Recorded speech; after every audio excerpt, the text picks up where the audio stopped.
So in November 2023, exactly what we had predicted, exactly what we had feared happened. People who are on the ground like ourselves with the expertise could see something was brewing and there was a real likelihood of something happened. Unfortunately, our expertise, our knowledge was largely ignored. Deeply, deeply violent, horrific and frightening situation arose, which we found hugely traumatic, deeply upsetting, and made us very, very fearful for the future.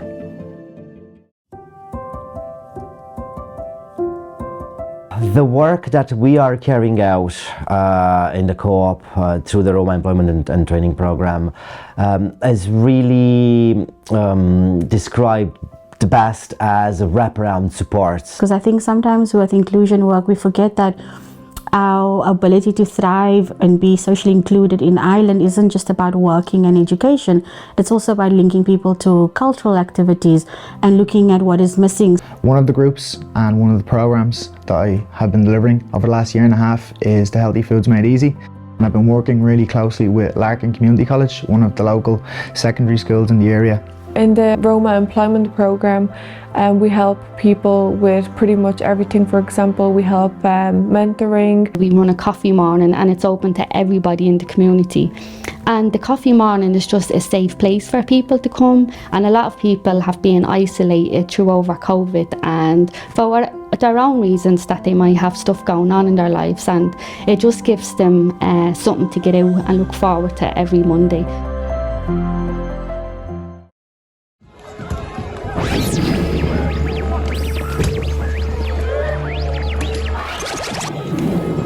A friend of mine sent me a WhatsApp video saying that this is happening now in Dublin, and I said that can't be Dublin, you know, burned buses and people on the streets smashing windows.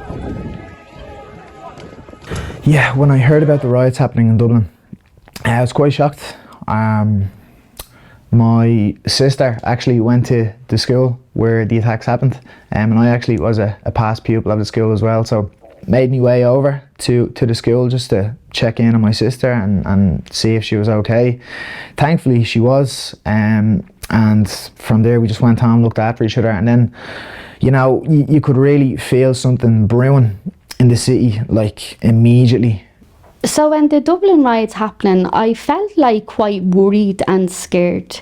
Just the fact that I live so close to where the riots was taking place. Definitely the housing crisis is one of the factors, and the fact that behind it there's a perceived feeling of competition for resources.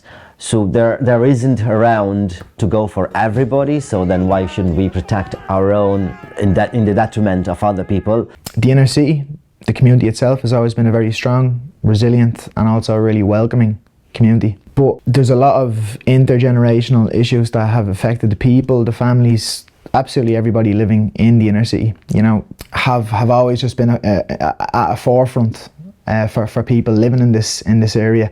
So I think in the community people was quite angry, you know, that they weren't being heard or they didn't have a voice. So to encounter the riots wasn't really surprising, but at the same time it does shock you because you're literally feeling like there's something wrong with you purely based on what you look like.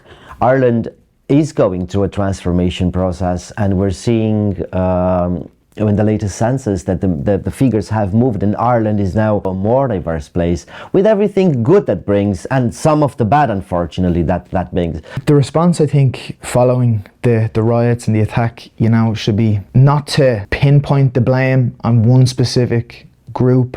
I think turning a blind eye to certain issues in certain areas for such a long time was one of the leading factors that contributed to the riot happening in the first place. South Africa couldn't deny that there was racism. Everybody knew about it, and that's something that's missing over here, is that denial piece, where people are saying it's just that small group. It's not.